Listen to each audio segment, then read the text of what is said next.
a werewolf shifter romance audiobook written by Mr. V. Chapter 1, The Blizzard. The headlights cut through the whiteout like knives through cotton, revealing nothing but more snow, more darkness, more impossible cold. Maya Chen's fingers ached where they gripped the steering wheel, her breath forming clouds in the dying warmth of the Toyota's cabin as the heater sputtered its last gasps. "Please," she whispered to the universe, to fate, to whatever might be listening. Just a little further. Another contraction seized her, vicious and unrelenting, and Maya's foot jerked on the accelerator. The car lurched forward on the ice-slicked mountain road, fishtailing dangerously close to the guardrail that was the only thing between her and a 100-foot drop into the ravine below. 8 months pregnant. Alone. Lost somewhere in the Montana wilderness with a blizzard that had turned the world into a frozen hell. The GPS had died 20 miles back. Her phone had no signal. And the contractions that weren't supposed to start for another month were coming faster now, harder, with a relentlessness that made her wonder if she'd miscalculated everything. Not just the due date. Her entire life. Maya pressed one hand to her swollen belly, feeling the baby move restlessly beneath her palm. "I'm sorry," she murmured, tears freezing on her cheeks. "I'm so sorry I got us into this." The baby kicked hard, as if in response, and Maya almost laughed at the absurdity of it.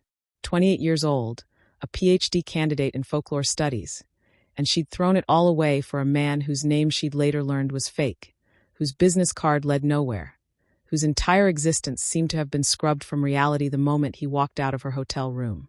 3 days. That's all it had taken to upend her life. 3 days at a conference in Seattle. 3 days with a man who'd looked at her like she was the only person in the world, who'd touched her like she was precious beyond measure, who'd whispered promises in the dark that she'd been fool enough to believe. And then he'd vanished. No note, no goodbye, just an empty hotel room and a pregnancy test that would change everything. Her parents had been horrified. Her advisor had been disappointed. Her friends had slowly, inevitably, drifted away as her belly grew and their lives moved forward while hers ground to a halt. So Maya had done the only thing she could think of. She'd loaded everything she owned into her car and headed for the cabin her grandmother had left her in the mountains. A place to hide, to heal, to figure out how to be a mother to a child she'd never planned but couldn't imagine not loving. Except the blizzard had come out of nowhere, and now she was going to die on this mountain road, and her baby. The figure appeared so suddenly that Maya didn't have time to scream. One moment the road ahead was empty, just snow and darkness and the weak glow of her headlights. The next, someone was standing in the middle of the road, tall and solid and utterly impossible. Maya slammed on the brakes. The Toyota spun, tires shrieking against ice, the world tilting sickeningly as momentum carried them toward the guardrail. She felt the impact, heard metal screaming, and then everything stopped. For a long moment, Maya sat in stunned silence, her heart hammering so hard she thought it might crack her ribs. The car sat at an angle, wedged against the guardrail, steam rising from under the hood in ghostly wisps. And the figure was still there, walking toward her through the snow with a grace that seemed to defy the howling wind. Maya's hands shook as she tried her door, but it was jammed against the guardrail. The figure reached her passenger side window and knocked, the sound sharp and authoritative over the wind's roar. She should have been terrified, should have locked the doors and prayed for rescue. But something about the way he moved, the way he looked at her through the frost-covered glass, made her reach for the lock instead. The door opened, letting in a blast of Arctic air, and Maya got her first clear look at the man who'd appeared from nowhere. He was younger than she'd expected, maybe 35, with black hair plastered to his skull by snow and a face that was all sharp angles and hard planes. But it was his eyes that made her breath catch. Pale silver, almost colorless, like winter sunlight on ice. "Are you hurt?" His voice was deep, rough around the edges, with an accent she couldn't place. Maya opened her mouth to answer, but another contraction chose that moment to strike. She doubled over with a cry, one hand bracing against the dashboard, the other pressed to her belly. She heard him curse, felt cold air rushing in as he moved closer. "The baby. Too early," Maya gasped when she could speak. "Not supposed to." Another wave of pain cut off her words. "Your car's done," the stranger said, his tone urgent now. "Engine's cracked, and that guardrail won't hold if the wind gets much stronger." As if summoned by his words, a gust hit the Toyota hard enough to make it rock. "I have shelter nearby," he continued. close enough to reach before hypothermia sets in. But we need to move now. Maya stared at him, torn between terror and desperate hope. Every instinct screamed that she shouldn't trust a stranger who appeared from nowhere in a blizzard. But as another contraction gripped her, she realized she might not have a choice. "I don't even know your name," she whispered. Something flickered across his face, surprise, recognition, or maybe just the strange light of the storm. "Dane," he said finally. Dane Riverside. The name resonated through her bones in a way that made no sense, familiar despite being certain she'd never heard it before. Maya found herself whispering it back. "Dane." His eyes flashed, catching the dashboard light in a way that made them seem to glow, and for just a moment Maya could have sworn she saw something inhuman in their depths. But then another contraction hit, and she was gasping, reaching for his hand without thinking. His fingers closed around hers, warm despite the cold, and Maya felt something she hadn't experienced in months safe. "Maya," she managed. "Maya Chen." "Maya." He said her name like a benediction, like an answer to a prayer. "We need to go now. Can you walk?" She wanted to say yes, wanted to be strong and capable, and not the helpless pregnant woman who'd gotten herself lost in a blizzard. But when she tried to move, her legs wouldn't cooperate. Dane didn't hesitate. He simply gathered her into his arms as if she weighed nothing, cradling her against his chest with a gentleness that belied his obvious strength. "My bag," Maya protested weakly. "In the back seat." "I'll come back for it," Dane said, already moving away from the dying car. "Right now, you and the baby are what matters." They moved through the storm with a speed that seemed impossible, Dane carrying her as easily as if she were a child. Maya buried her face against his shoulder, breathing in his scent, pine and smoke and something wild that made her think of forests and moonlight. Time lost meaning. There was only the warmth of his body, the steady rhythm of his steps, and the contractions that were coming faster now, each one a reminder that her baby had no intention of waiting for safety. Then, impossibly, warmth surrounded her. Light. The storm's fury faded to a distant howl. Maya opened her eyes to find herself in a cabin that looked like something from a fairy tale. Stone fireplace already blazing, wooden beams overhead, furniture that seemed to have grown organically from the forest itself. Dane set her carefully on a leather couch, then moved with efficient purpose to build up the fire, to fetch blankets and water, to transform the space into something that felt like sanctuary. "You'll be safe here," he said, settling a blanket around her shoulders. And there was something in his voice, something that suggested this was more than simple kindness. Maya looked up at him, this stranger who'd saved her from the storm, and felt something shift in her chest. Not just gratitude, though she felt that too. Something deeper, more primal. Recognition. "Thank you," she whispered. Dane's hand brushed her forehead, gentle and warm. "You don't need to thank me, Maya. Not for this." Before she could ask what he meant, another contraction seized her, and she realized with growing certainty that her baby was coming whether the world was ready or not. Outside, the blizzard raged on. But inside the cabin, Maya felt something she hadn't experienced since discovering her pregnancy. Hope. She didn't know yet that the man who'd saved her carried secrets that would shatter her understanding of reality. She didn't know that her baby was the key to a destiny that would reshape the supernatural world. She didn't know that her life had just intersected with forces beyond human comprehension. All she knew was that for the first time in months, she wasn't facing the unknown alone. The storm would pass, but the real tempest was just beginning. Chapter 2: Sanctuary and Secrets.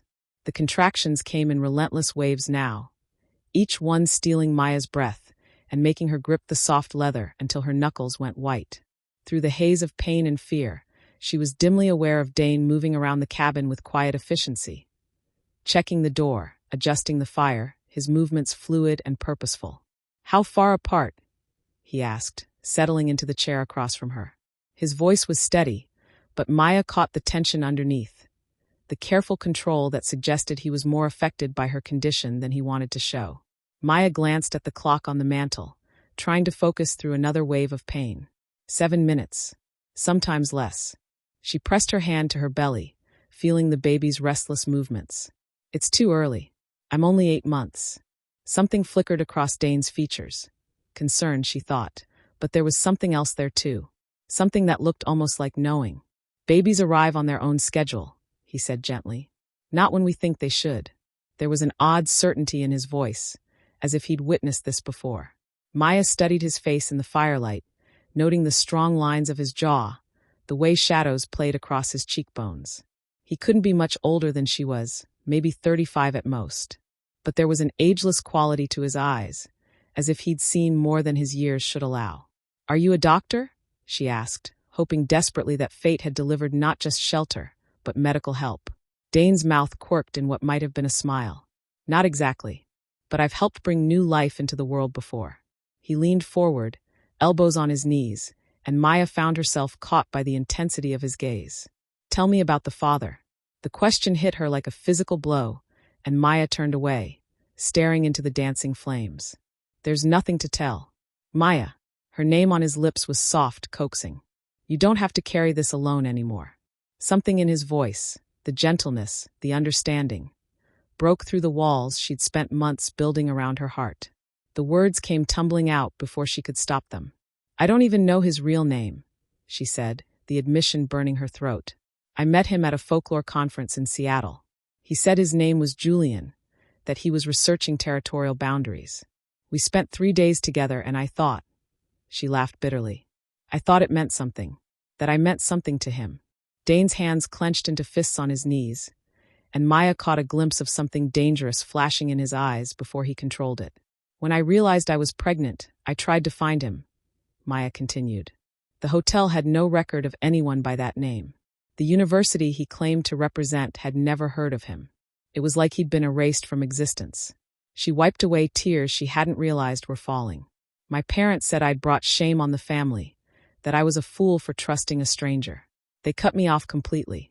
The silence stretched between them, broken only by the crackling fire and the wind still howling outside. When Maya finally looked up, she found Dane watching her with an expression she couldn't quite read. Pain, anger, and something that looked almost like guilt. "I'm sorry," he said quietly. "You deserve better than that. From all of them." Another contraction seized her, stronger than the others, and Maya doubled over with a cry. Instantly, Dane was beside her, his hands gentle on her shoulders as he helped her breathe through the pain. "That's it," he murmured, his voice low and soothing. "Just breathe. In and out. Let it pass." His touch was warm, almost burning against her skin, and Maya found herself leaning into his strength. There was something about his presence that calmed the wild panic in her chest, something that made her feel safe in a way she hadn't experienced in months. "How do you know what to do?" she gasped as the contraction faded. Dane's hands stilled on her shoulders. "My mother," he said after a long moment. "She was a midwife. Taught me that birth is natural, sacred. Nothing to fear." Was. Past tense. Maya heard the grief hidden in those simple words and felt an answering ache in her chest. "I'm sorry for your loss. It was a long time ago." But his voice suggested the wound was still tender. "She would have liked you." The simple statement hit Maya harder than it should have. Here was this man, this stranger who'd saved her from the storm, talking about her as if she mattered, as if she belonged somewhere in his life. It was more kindness than she'd received in months. "You don't even know me," she whispered. Dane's hands moved to cup her face, his thumbs brushing away fresh tears. "I know you're brave. I know you've been carrying this burden alone when you shouldn't have to. I know you're stronger than you realize." Maya stared into those pale silver eyes, feeling something shift and settle in her chest. The attraction she'd felt from the moment she saw him was still there, but it was deeper now, more complex. This wasn't just physical desire, though that was certainly present, humming between them like electricity. This was recognition on a soul-deep level, as if some part of her had been waiting her entire life for this moment, this man. "Dane," she began, but another contraction cut off her words. This one was different, longer, more intense, with pressure that made her gasp. "That was only 4 minutes, Dane said, checking the clock. His jaw tightened. "We need to get you more comfortable. Can you walk?" Maya nodded, though she wasn't entirely sure. Dane helped her to her feet, supporting most of her weight as they made their way down a short hallway. The bedroom he led her to was simple but comfortable, dominated by a large bed covered in quilts that looked handmade. "This is beautiful," Maya said, running her fingers over the intricate stitching of the nearest quilt. The pattern was unusual, geometric shapes that seemed to shift and flow in the lamplight, almost like they were alive. "My grandmother's work," Dane said, pulling back the covers. She believed in weaving protection into everything she made. Protection. There was that word again, and something about the way he said it made Maya's skin prickle with awareness. She studied his profile as he fussed with the pillows, noting the sharp angles of his face, the way he moved with that same fluid grace she'd observed in the storm. "Dane," she said slowly, "what do you do? I mean for work." He went very still, his hands freezing on the quilts. "I manage wilderness territory for my family. We own land throughout this region." It wasn't exactly a lie, Maya sensed. But it wasn't the whole truth either. There were layers to this man, secrets that ran deeper than simple privacy. And yet, she found she didn't care. Whatever he was hiding, whoever he really was, he'd saved her when she needed it most. Another contraction hit, and this time Maya couldn't stifle her cry of pain. Dane was beside her instantly, his hands steady and sure as he helped her onto the bed. "It's getting closer," she panted. "The baby's really coming." "Yes," Dane said simply. "It is." There was something in his voice, anticipation maybe, or destiny. As if he'd been waiting for this moment as long as she had, though she couldn't imagine why. Outside, lightning split the sky despite the snow, and in the brief illumination that flooded the room, Maya could have sworn she saw Dane's eyes flash silver. Not pale gray, not light blue, but pure molten silver like mercury in moonlight. But then the moment passed, and she was too lost in the rhythm of her own body to wonder about tricks of light and shadow. All that mattered now was the life trying to enter the world, and the man beside her whose presence made everything feel possible. "Stay with me," she whispered, reaching for his hand. Dane's fingers intertwined with hers, warm and strong and steady. "I'm not going anywhere," he promised. And something in his voice suggested he meant far more than just tonight. The storm raged on outside, but here in this sanctuary he'd created, Maya felt a peace she hadn't known in months. Whatever happened next, whatever secrets lay between them, she was no longer facing the unknown alone. And for now, that was enough. Chapter 3. The Deepening Bond. The hours passed in a blur of pain and waiting, the blizzard outside mirroring the tempest within Maya's body. Dane never left her side, his presence a steady anchor in the chaos of labor. He brought her water, helped her change positions, and spoke in low, soothing tones that seemed to calm not just her, but the very air around them. "Tell me about your grandmother," Maya said during a brief respite between contractions, desperate for distraction. She was lying on her side now, Dane's hand resting protectively on her hip. "She was extraordinary," Dane said, his voice soft with memory. "She knew things about the land, about people, about the old ways that most have forgotten." His thumb traced gentle circles on her skin through the fabric of her dress. "She taught me that some connections transcend the physical world, that souls recognize each other across time and distance." Maya turned to study his face, noting the way the firelight cast shadows across his features. "You talk about her like she was magical." Something flickered in Dane's expression, caution, perhaps, or the careful weighing of words. "She was wise," he said finally. "She understood that there are forces in this world that can't be explained by science or logic." Before Maya could ask what he meant, another contraction seized her, stronger than any before. She cried out, her body arching as the pain crashed over her in waves. Dane's hands were immediately there, one on her back, the other cradling her face. "Breathe," he murmured, his voice carrying an odd resonance that seemed to vibrate through her bones. "Let your body do what it knows how to do." There was something in his touch, something that went beyond mere comfort. The pain was still there, but it felt manageable somehow, as if his presence was lending her strength she didn't know she possessed. "How are you doing that?" Maya gasped as the contraction faded. Dane's hand stilled on her cheek. "Doing what?" "Making it better. The pain, it's still there, but when you touch me, I can handle it." For a long moment, Dane didn't answer. When he finally spoke, his voice was carefully neutral. "Sometimes people just fit together, complement each other's energy." Maya wanted to press him on that cryptic statement, but another wave of pain crashed over her, and she found herself reaching instinctively for his hand. The moment their fingers intertwined, the agony became bearable again, as if his touch was a conduit for some deeper strength. "That's impossible," she whispered. But even as she said it, she knew it was true. Whatever was happening between them, it was beyond anything she'd experienced before. "Is it?" Dane's silver eyes met hers, and for a moment she saw something ancient and knowing in their depths. "Maya," What do you remember about the night your baby was conceived? The question caught her off guard, and she found herself thinking back to those 3 days in Seattle. The conference, the hotel bar where she'd met the mysterious Julian. The way he'd looked at her, as if she was the only woman in the world. I remember intensity, she said slowly, like nothing I'd ever felt before. He was so focused on me, so present. And there was something about his eyes. She trailed off, a strange chill running down her spine. What about his eyes? Dane's voice was very quiet now, very careful. They were silver, Maya whispered, the memory crystallizing with startling clarity. Not gray or blue, but actually silver. Like yours. The silence that followed was deafening.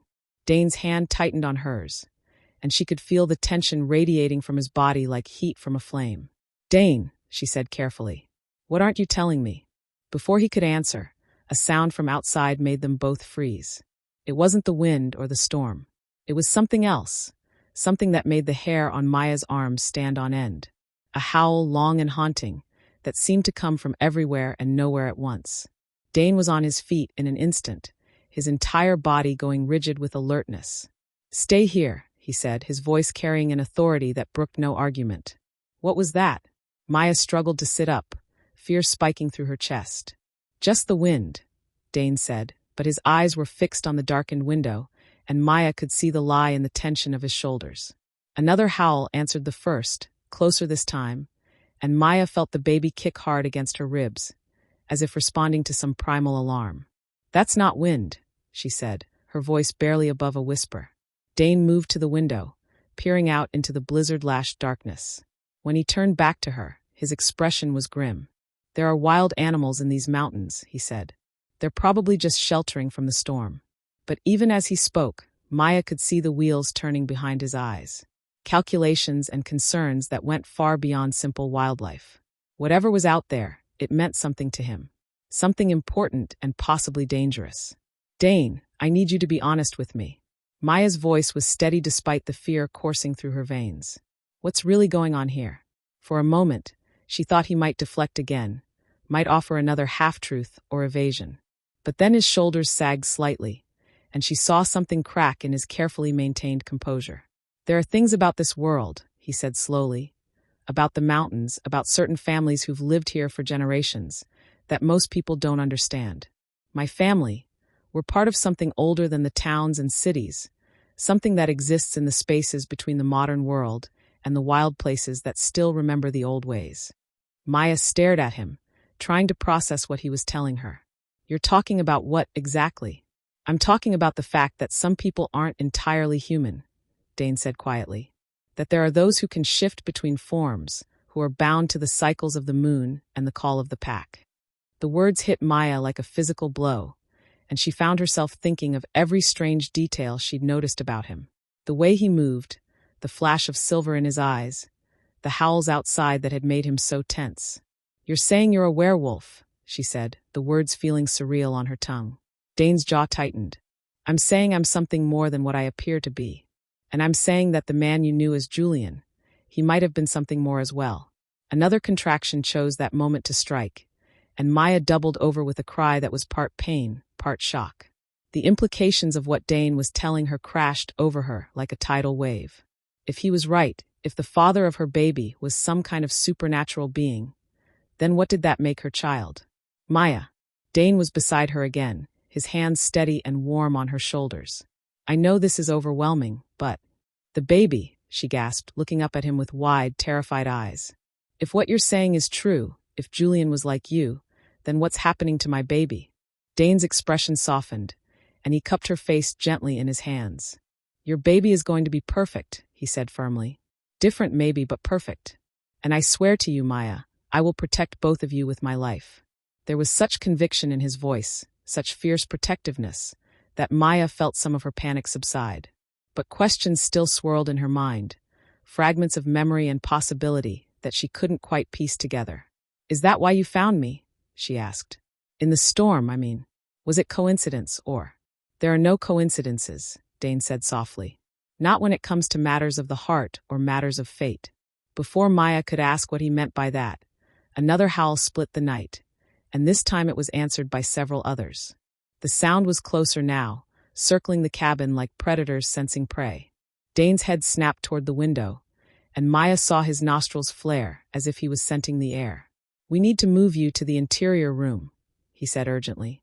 "Away from the windows." "Why?" Maya struggled to stand, her heart hammering with fear. "What's out there?"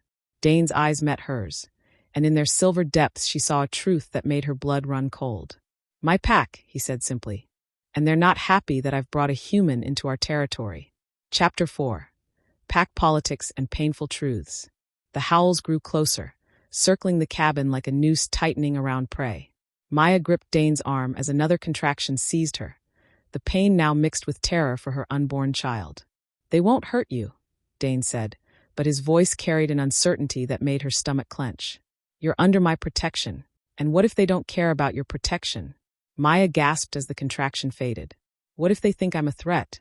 Dane's jaw tightened, and she saw him glance toward what looked like a weapons cabinet in the corner of the room. "Then I'll remind them why I'm their alpha." Alpha. The word hit Maya like a physical blow, and suddenly so many things made sense. His commanding presence, the way he'd taken charge in the storm, the authority in his voice when he'd told her to stay put. "You're their leader," she whispered. "I am," Dane said, helping her to her feet and supporting her weight as they moved toward the inner hallway. "Which means my word is law." But pack dynamics are complex when it comes to outsiders. They made it to a small windowless room that seemed to serve as a study. Bookshelves lined the walls, filled with volumes that looked ancient, their leather bindings worn smooth by countless hands. Maya caught glimpses of titles that made her skin prickle. Lunar cycles and territorial bonds, the sacred connection of mates, bloodlines of the western ranges. "Sit," Dane said, guiding her to a comfortable chair. "I need to go speak with them." "No." Maya grabbed his wrist, fear spiking through her chest. "Don't leave me alone. Please." Dane's expression softened, and he knelt beside her chair, taking her hands in his. "Maya, I need you to listen to me very carefully. What I'm about to tell you, it's going to sound impossible." Another howl split the night, and this time it was accompanied by the sound of something large moving on the cabin's porch. Maya's grip on Dane's hands tightened. "The man you knew as Julian," Dane said quietly. "He was pack like me. But he wasn't from around here. He was a lone wolf, an outcast from another territory." Maya's heart hammered against her ribs. "How do you know that?" "Because 4 months ago, he came to me seeking sanctuary." Dane's silver eyes met hers, and she saw pain there and guilt. "He told me about a woman he'd met, a woman carrying his child. He said he'd made a mistake, that he'd gotten involved with a human without meaning to, and now he was being hunted by his former pack for breaking their laws." The world seemed to tilt around Maya, and she felt her breath catch in her throat. He came to you about me." "He was terrified," Dane continued, his voice rough with emotion. "Not of his former pack, but of what his child might become. Mixed bloodlines are rare, Maya. The children of shifter and human unions are powerful, and that power can be dangerous if it's not properly guided." Maya stared at him, trying to process what he was telling her. "Where is he now?" "Julian, I mean. If he came to you." "He's dead." The words fell between them like stones. "His former pack found him before I could offer him proper protection. They killed him for the crime of loving a human." The silence that followed was deafening. Maya felt tears streaming down her face, though she wasn't sure if they were for Julian, for herself, or for the child she carried who would never know its father. "I'm sorry," Dane said softly. "I'm so sorry, Maya. I should have found you sooner. Should have protected you both." "How could you have known?" Maya whispered. "You didn't even know I existed." "But I did." Dane's hands tightened on hers. "Julian described you perfectly. Your dark hair, your amber eyes, the way you laughed. He was obsessed with finding you again, with making things right. And when you appeared on that road tonight, in the middle of the storm, I knew. I knew exactly who you were." Maya felt the world shifting around her, reality rearranging itself into patterns she'd never imagined. "That's why you helped me. Not because you're a good person, but because you felt guilty about what happened to Julian." "No." Dane's voice was fierce, and he moved closer, his hands framing her face. "At first, maybe. But Maya, the moment I touched you, the moment I heard you say my name, everything changed." Before she could ask what he meant, a heavy thud against the front door made them both freeze. The howling had stopped, replaced by something far more ominous: silence. "Dane." A voice called from outside, rough and commanding. "We know she's in there. Bring her out." Dane was on his feet in an instant, his entire body radiating tension. "Stay here," he ordered, moving toward the door of the study. "No matter what you hear, don't come out." Dane, wait. But he was already gone, and Maya heard his footsteps echo through the cabin toward the front door. She pressed her ear to the study door, straining to hear the conversation that followed. Voices, low and urgent, speaking in tones that carried the weight of ancient authority and barely contained violence. Brought a human to sacred ground. Violation of pack law. The child she carries is an abomination. Maya's blood ran cold at that last phrase, and she instinctively placed her hands over her swollen belly. Whatever was growing inside her, these creatures, these people, saw it as a threat. "Enough!" Dane's voice cut through the other voices like a blade. "She is under my protection, and she stays until the birth is complete. You forget yourself, Alpha." The rough voice from before spoke again, and Maya caught the subtle challenge in the words. "The pack comes before any individual. Even you." "The pack follows my lead," Dane replied, steel in his voice. "And I say she stays." A new voice joined the conversation, older, more measured. "Dane, be reasonable. The child is half-blood. It belongs with neither world fully. What kind of life can you offer it here?" "A safe one," Dane said without hesitation. "Which is more than it will have if you cast it out into the human world with no guidance, no protection." Maya's heart clenched at the conviction in his voice. Here was a man, a creature, who barely knew her, yet he was willing to fight his own people for her and her unborn child. And what of the mother? Another voice, younger, sharper. "She's seen too much already. She knows what we are." "That's not your concern," Dane said, but Maya heard the warning in his tone. "Isn't it?" The young voice pressed. "Pack law is clear about humans who learn our secrets. They either join us completely, or they die," the older voice finished with grim finality. Maya's legs gave out, and she sank to the floor of the study, her heart hammering so hard she was certain it would burst. They were talking about killing her. These creatures, these werewolves, were calmly discussing ending her life to protect their secrets. But then Dane's voice rose above the others, carrying an authority that made the walls of the cabin seem to vibrate. "Anyone who touches her answers to me personally," he said, and there was something in his tone that was no longer entirely human. "I am Alpha of this pack, chosen by blood and right. My word is law, and my protection is absolute. Even for a human?" The challenging voice again, pushing boundaries. "Especially for this human."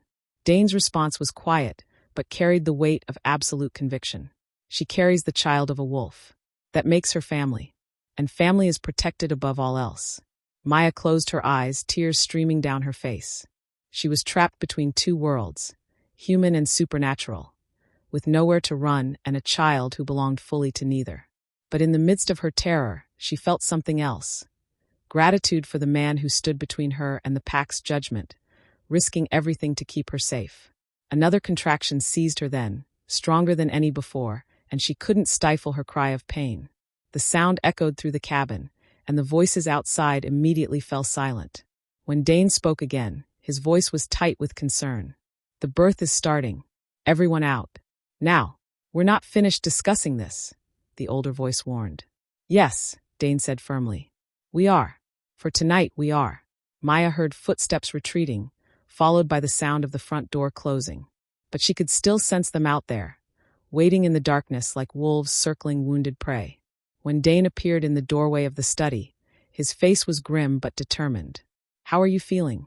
"Terrified," Maya admitted, accepting his help to stand. "They want to kill me.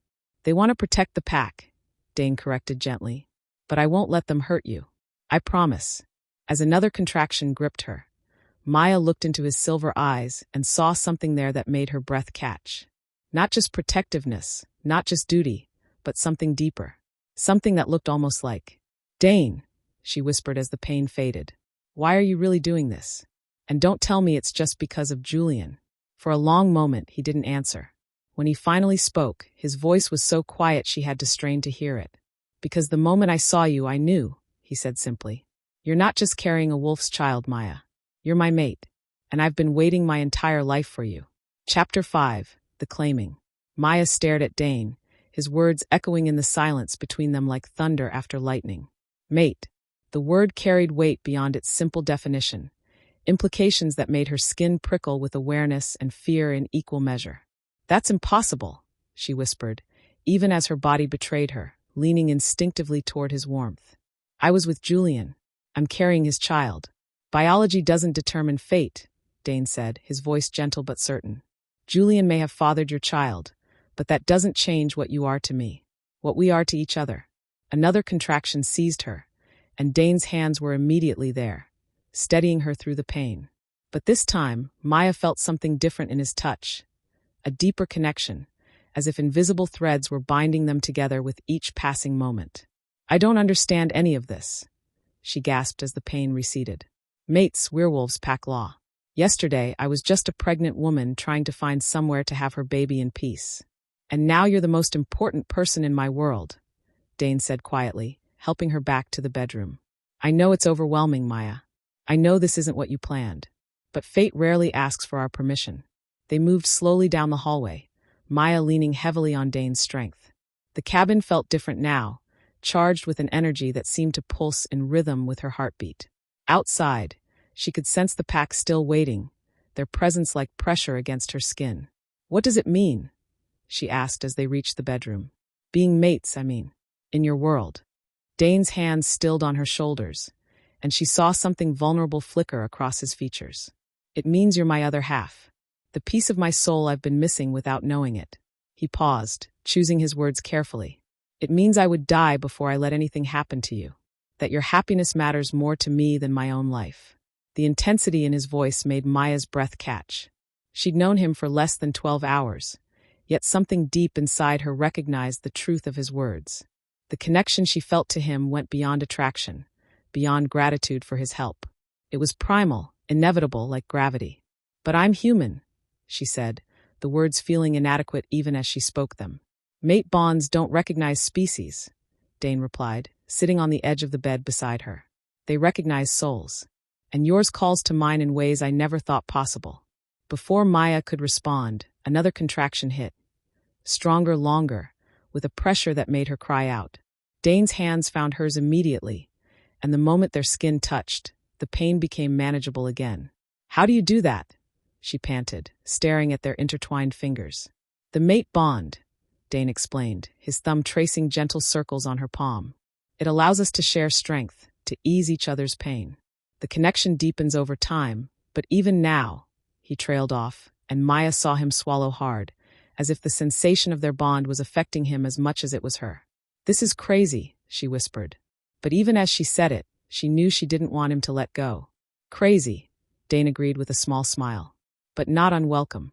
At least, I hope not." Maya studied his face in the lamplight, noting the way shadows played across his strong features. There was something almost ethereal about him, something that spoke of moonlight and wild places and ancient magic. But there was also kindness there, and a gentleness that made her heart ache. "I'm terrified," she admitted. "Of the birth, of your pack, of everything that's happening. But when you touch me, I feel safe. Like maybe everything will be okay." Dane's eyes darkened with emotion, and he leaned closer, his free hand coming up to cup her cheek. "Everything will be okay," he said fiercely. "I swear it to you, Maya. Whatever it takes, whatever I have to sacrifice, you and your child will be protected." The conviction in his voice was absolute, and Maya found herself believing him despite the impossibility of their situation. Here was a man, an alpha werewolf, who barely knew her, yet he was willing to defy his entire pack for her safety. "Why?" she asked softly. "Why are you willing to risk so much for someone you just met?" Dane's hand moved to the base of her throat, his fingers resting over her pulse point. "Because you're not someone I just met," he said quietly.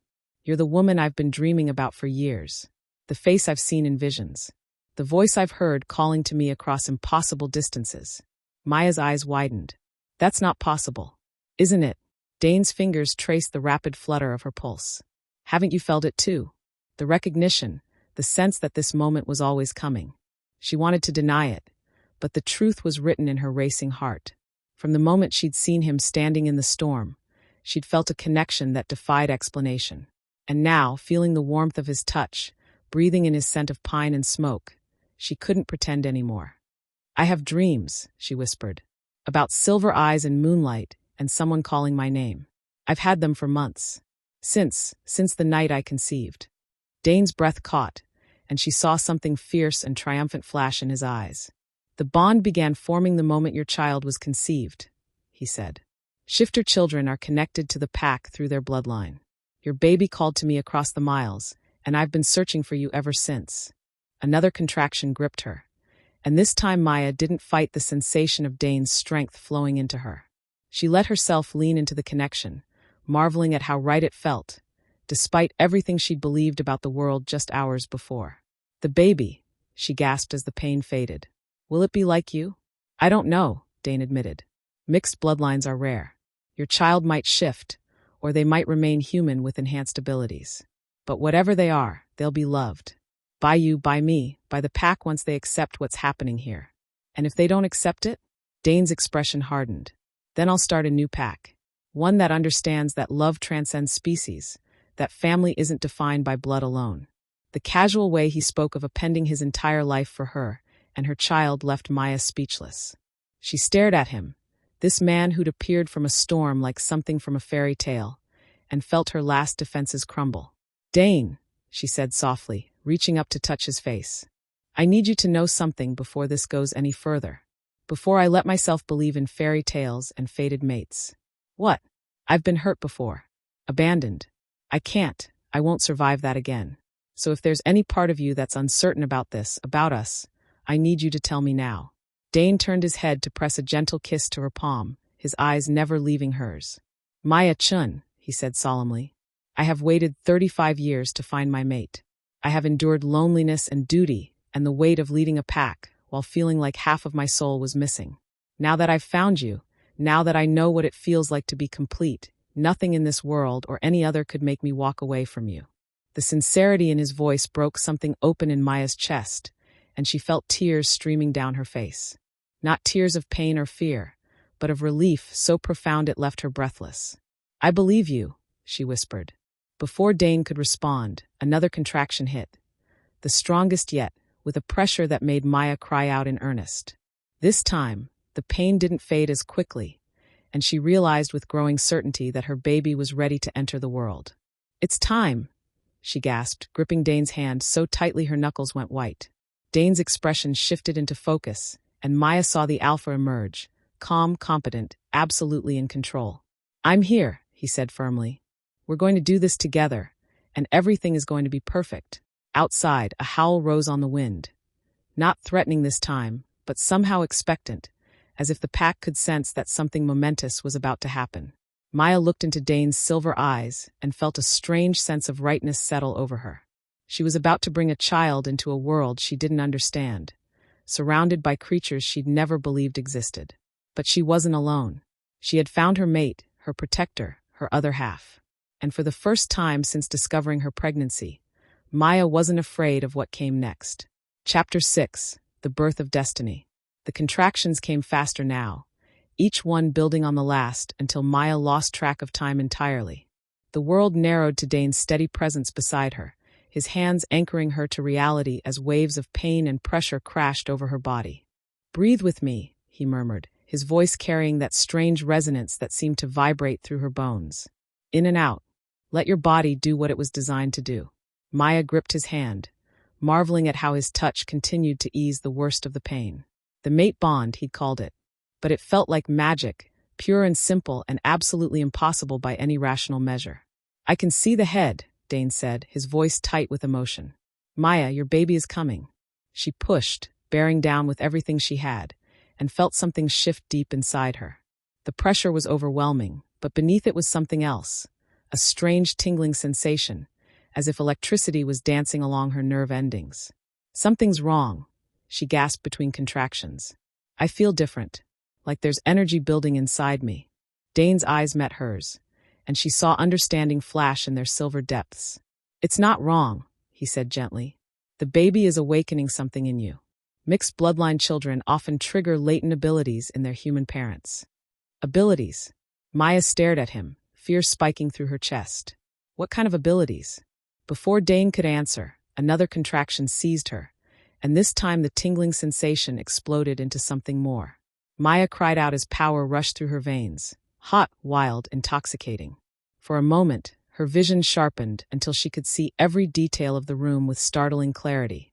She could hear the pack members outside, their heartbeats rapid with anticipation. She could smell the storm on the wind, the scent of pine and snow, and something indefinably wild. Maya. Dane's voice was urgent now. Look at me. Stay with me. She focused on his face, using it as an anchor as the power surged and receded like a tide. What's happening to me? Your child is part shifter, Dane explained, his thumb tracing soothing circles on her palm. That connection is awakening dormant abilities in your bloodline. Many humans carry traces of supernatural heritage they don't know about. Maya wanted to ask more, but another wave of pressure demanded her attention. She pushed again, and this time she felt the baby crown, felt the impossible moment when new life prepared to enter the world. One more push, Dane said, and there was wonder in his voice. Maya, one more and your baby will be here.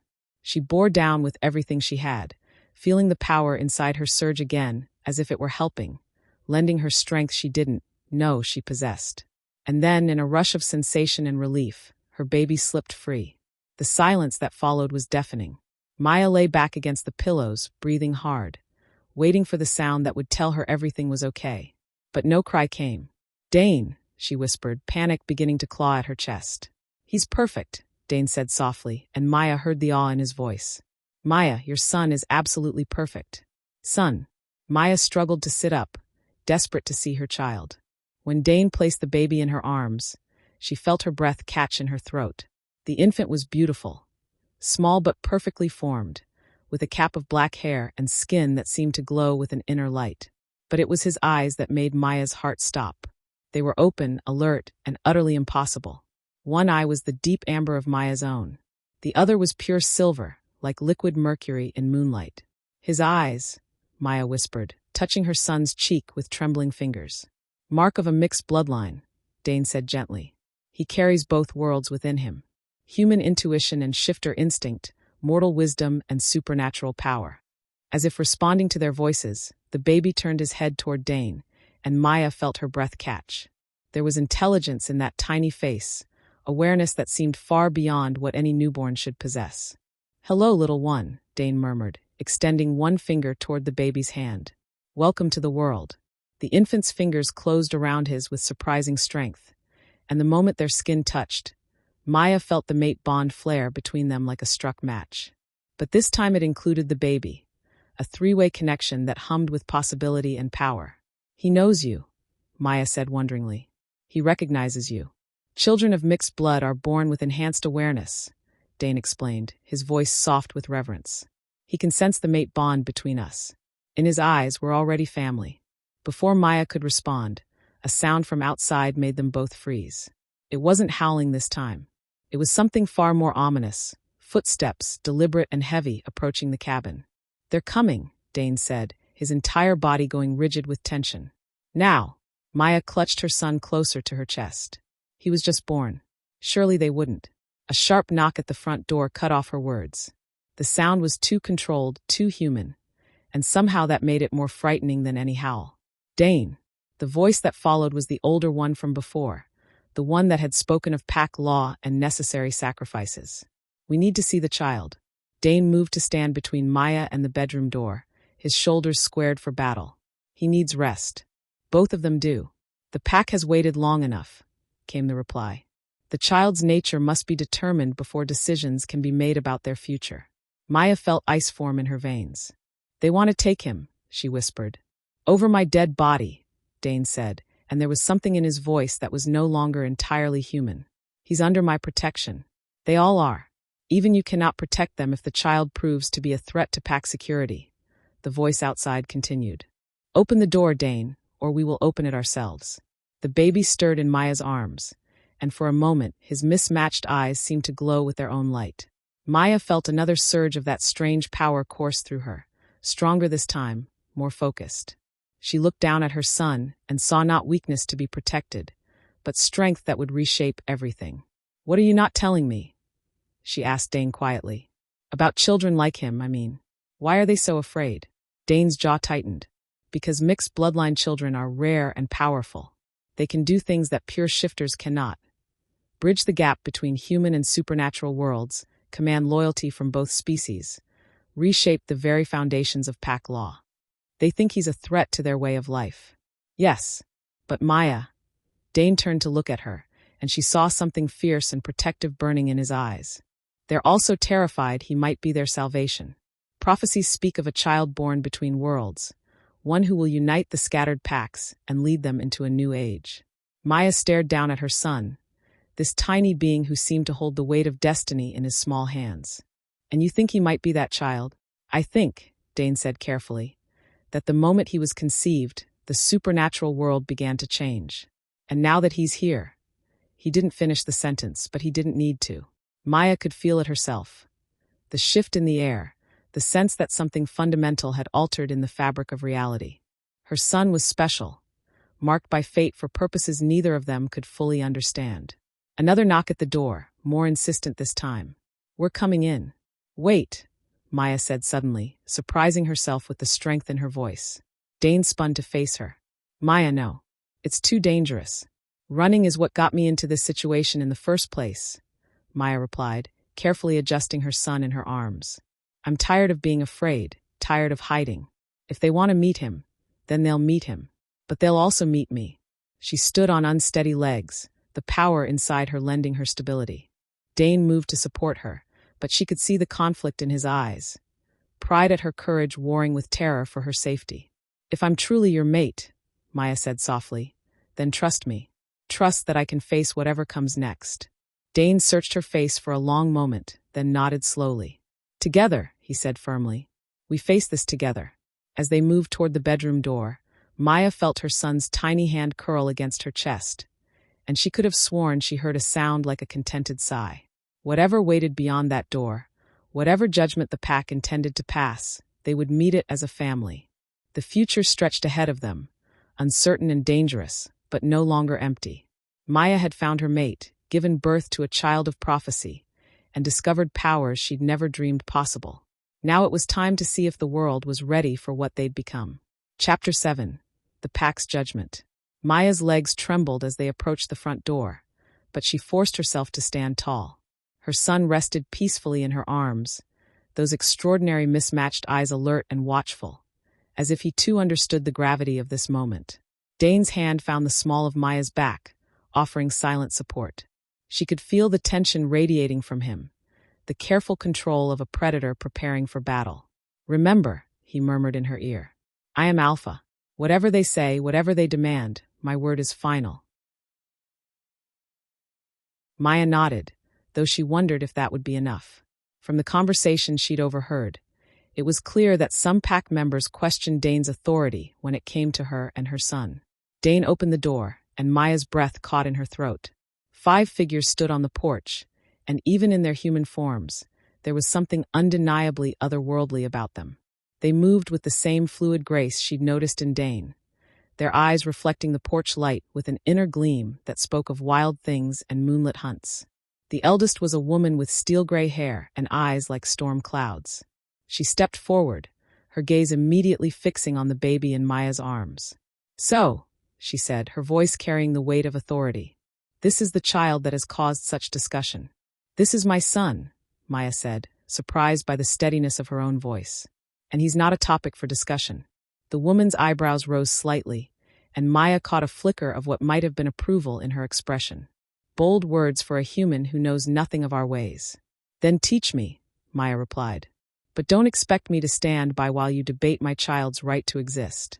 The silence that followed was thick with tension. Maya could feel the weight of their scrutiny, the way each pack member assessed her with senses beyond human understanding. But she held her ground, her son warm and solid in her arms. May I see him? The elder woman asked, her tone shifting slightly, not demanding now but requesting. Maya hesitated, every maternal instinct screaming at her to refuse. But Dane's hand pressed gently against her back, and she found courage in his touch. You can look, Maya said carefully, but you don't touch him without my permission.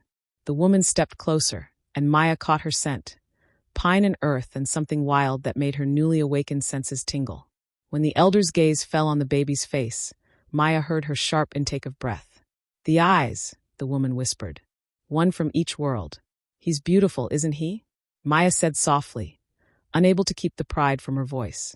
The elder woman paused, searching for words. He's exactly what the old stories described. The child born between worlds, marked by both moon and sun. Another pack member, a younger man with dark hair and suspicious eyes, stepped forward. Stories are just stories, Iris. This child is an anomaly, a genetic quirk. He's not some prophesied savior. Isn't he, Marcus? Iris's voice carried a quiet authority that made the younger man step back. Can you not feel it? The way the very air changed when he drew his first breath. Maya looked between them, trying to understand the undercurrents of the conversation. What stories? She asked. Iris's ancient eyes met hers. Legends passed down through generations of our kind. They speak of a time when the supernatural world will face its greatest threat and its greatest hope. A child born of two worlds who will either unite our scattered people or watch them fall to extinction. That's a lot of pressure for a baby who's barely an hour old, Maya said, instinctively tightening her hold on her son. Prophecies rarely concern themselves with convenience, Iris replied with a slight smile. But they do concern themselves with necessity. And these are dangerous times for our kind. Humans encroach further into wild places each year. Technology makes it harder to hide what we are. Some packs have already been discovered, destroyed. Maya felt a chill run down her spine. What are you saying? She's saying, Dane interjected, his voice tight with emotion, that some believe your son might be the key to our survival. Others fear he might be the cause of our destruction. The baby stirred in Maya's arms, and for a moment, both his eyes seemed to glow with the same inner light. Several pack members stepped back instinctively, but Iris leaned closer, fascination clear on her weathered features. He's listening, the elder woman murmured, understanding more than he should. This is no ordinary child, Dane. I know, Dane said quietly. I felt it the moment he was born. The mate bond. It expanded to include him. He's connected to both Maya and me in ways I've never experienced. Marcus scoffed. Impossible. Newborns don't form pack bonds. Newborns don't have mismatched eyes either, Iris pointed out. Perhaps it's time we accepted that this child operates by different rules.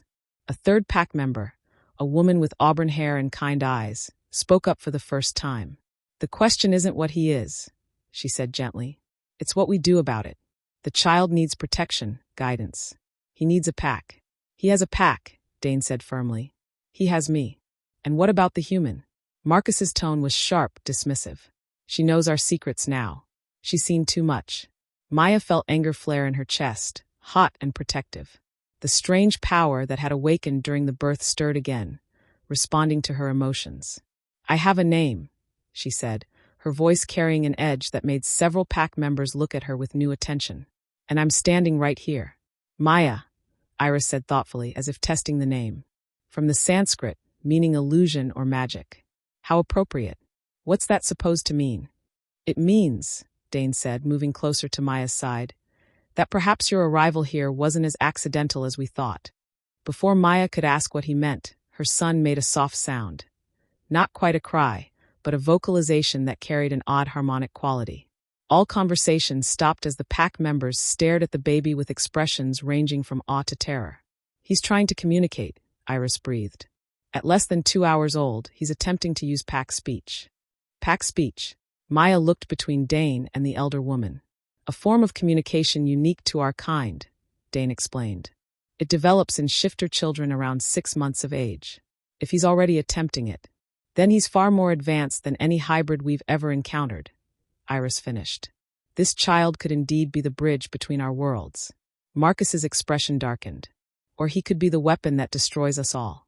Power without control, instinct without wisdom. What happens when he grows up? What happens when he reaches maturity and his abilities fully manifest? What happens, Maya said firmly, is that he'll have parents who love him and a pack that accepts him. He'll learn control and wisdom because we'll teach them to him. And if the pack doesn't accept him? Marcus challenged. Maya felt the power inside her pulse in response to her rising anger. When she spoke, her voice carried a resonance that made the windows rattle. Then the pack will have made a very serious mistake. The silence that followed was absolute. Maya stared at Marcus, matching his challenging gaze with one of her own, and she saw the moment he realized that she was no longer entirely human herself. Interesting, Iris murmured, a smile playing at the corners of her mouth. It seems the child isn't the only one who's been awakened tonight. Maya looked down at her son, who was watching the proceedings with those impossible eyes, and felt a sense of rightness settle over her. Whatever they were becoming, whatever they had already become, they would face it together. "So," she said, looking back at the assembled pack members. "What happens now?" Iris exchanged glances with the other pack members, some silent communication passing between them. When she looked back at Maya, her expression was thoughtful. "Now," the elder woman said, "we discover whether an old pack is ready to be led into the future by a human mother and her prophesied child." The challenge in those words was unmistakable, but so was the possibility. Maya looked at Dane, saw the pride and love shining in his silver eyes, and felt her heart expand with hope. They had a long way to go, and many obstacles still to face. But for the first time since this strange night began, Maya believed they might actually have a chance at building something beautiful from the chaos. Her son cooed softly, and the sound carried an odd note of agreement, as if he too sensed the possibility stretching ahead of them like a path illuminated by moonlight. Chapter 8. Trials and Transformations. The silence stretched between them, heavy with unspoken possibilities and ancient fears. Maya could feel the weight of generations pressing down on this moment. Pack laws written in blood and tradition, prophecies whispered around fires long since cold, and the terrible responsibility of change. "There must be a formal assessment," Marcus said finally, his voice tight with reluctance. "If we're to accept this anomaly into the pack proper, protocols must be followed." "He has a name," Maya said sharply, that strange new power humming in her voice. "And he's not an anomaly. He's a little boy who deserves to be welcomed, not assessed like livestock." Iris held up a weathered hand, forestalling Marcus's heated response. "Peace, both of you. Marcus speaks from law, Maya from love. Both have their place." The elder woman's eyes, ancient and knowing, fixed on Maya with surprising warmth. "But perhaps there's a middle path that honors both." "What kind of assessment?" Dane asked, moving closer to Maya's side. His protective instincts were clearly on high alert, and Maya could feel the tension radiating from his body. "The old rituals," Marcus replied. "Present the child to the pack under the full moon. Let the spirits judge his worthiness." "The next full moon is 3 weeks away," the auburn-haired woman interrupted gently. "And this child was born during the storm of storms, under a new moon that carries its own power. Perhaps the traditional timing doesn't apply." Maya looked down at her son, who was watching the conversation with those extraordinary mismatched eyes. There was something almost amused in his expression, as if he found the adult's concerns quaint. "What exactly would this assessment involve?" Maya asked carefully. Iris stepped closer, her movements deliberate and respectful. "May I?" she asked, gesturing toward the baby. Maya hesitated, then nodded. Iris's hands were gentle as she examined the infant, her touch carrying the wisdom of someone who had delivered dozens of children over the decades. "His pulse is strong," Iris murmured, pressing her ear to the baby's chest. "His breathing steady. But there's something else." She paused, her expression growing thoughtful. "His heartbeat has an unusual rhythm, almost like he's synchronizing with something beyond himself." "Synchronizing with what?" Dane asked. Before Iris could answer, Maya felt it, a subtle shift in the air, a pull that seemed to come from the very earth beneath their feet.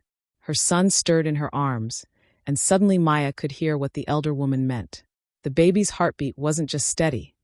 It was keeping time with something larger, something that pulsed through the mountain itself. "The land," Maya whispered, understanding flooding through her. "He's connected to the land." "Impossible," Marcus scoffed, but his voice lacked conviction. "Is it?" Iris asked, her eyes bright with excitement. "The old stories speak of children born to bridge worlds. What if that doesn't just mean human and shifter, but mortal and eternal? What if he's connected to the spiritual heart of the territory itself?" As if responding to Iris's words, Maya's son made that soft cooing sound again, and this time Maya felt an answering vibration from deep in the earth.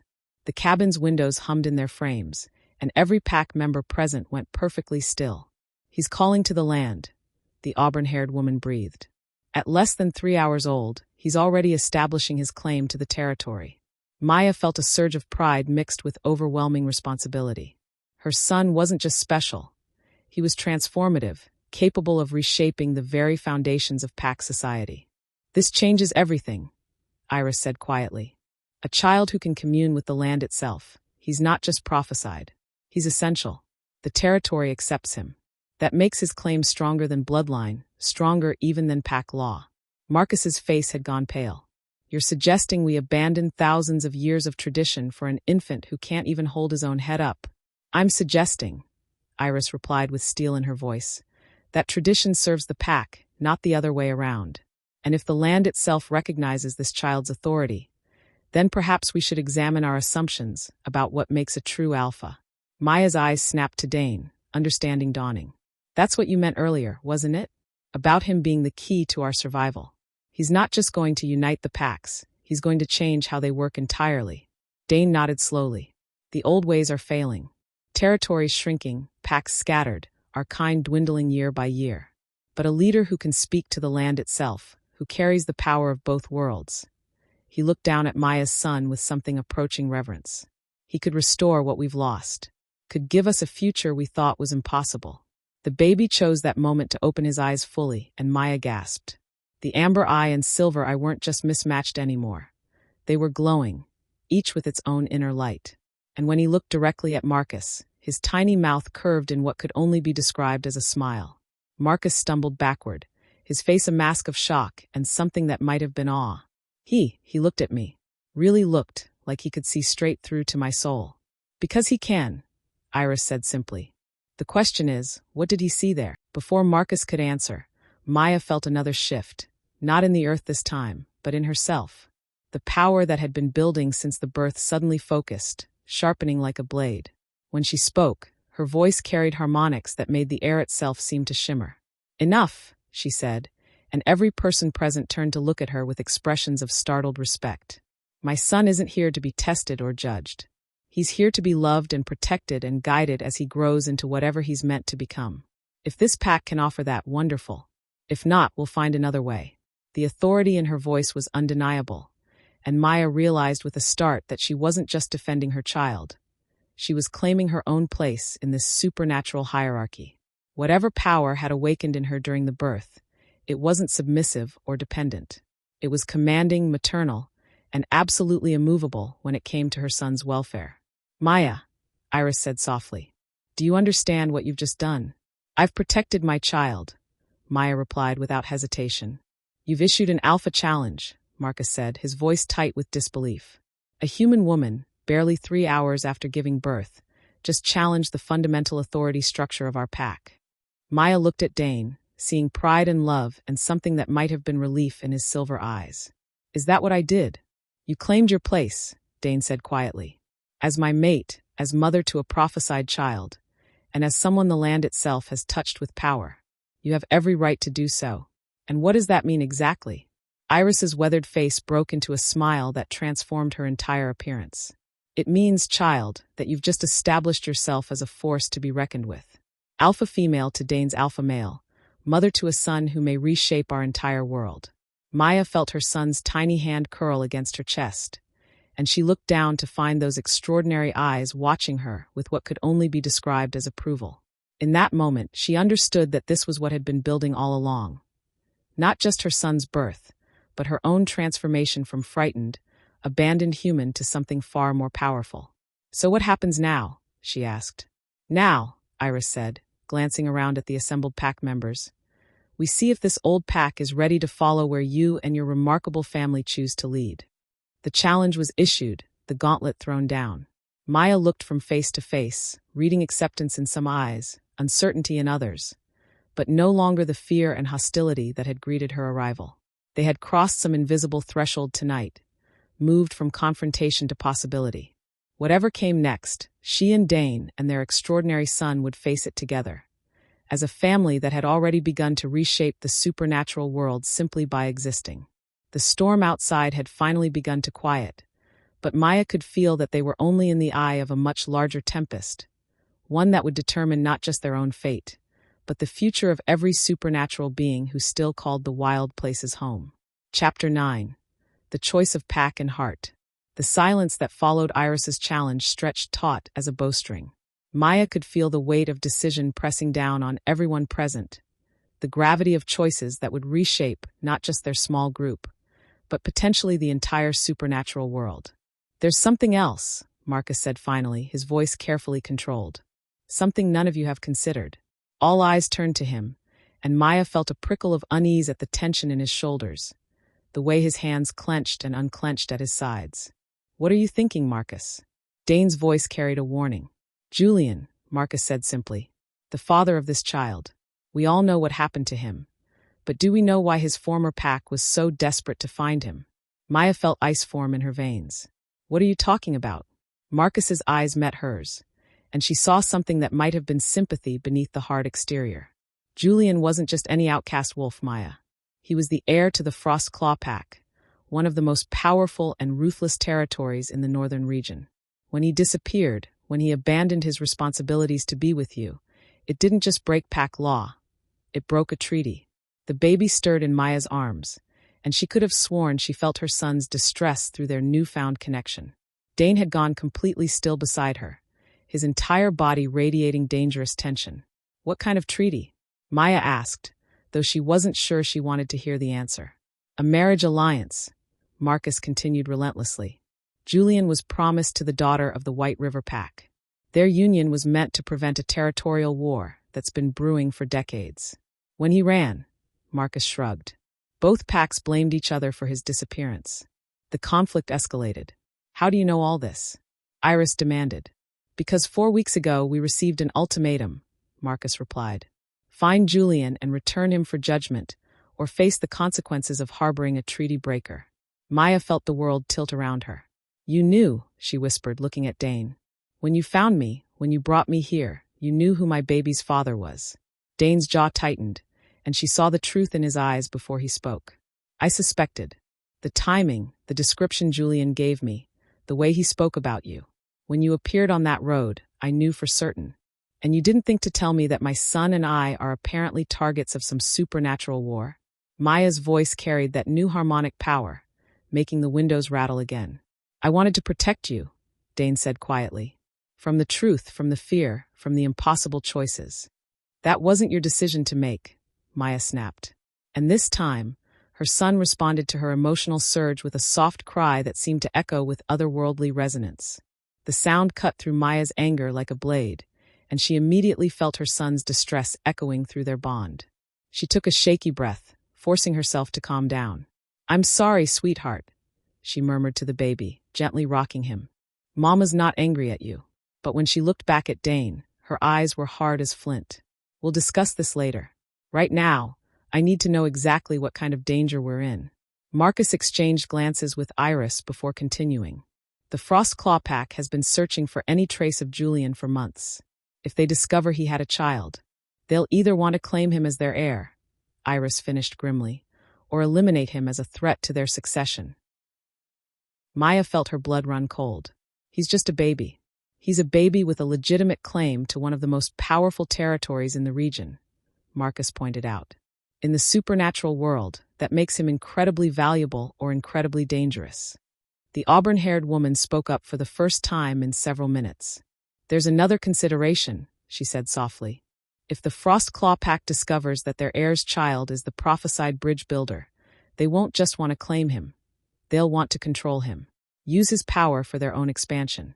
Maya looked down at her son, this tiny being who had already endured so much in his few hours of life. The baby's mismatched eyes were watching her with that uncanny awareness, and Maya felt a fierce protectiveness surge through her that had nothing human about it. Over my dead body, she said quietly, and the words carried such absolute conviction that several pack members stepped back involuntarily. That's exactly what they'll arrange if you try to fight them alone, Marcus said bluntly. The Frost Claw Pack doesn't negotiate. They don't compromise. They take what they want by force.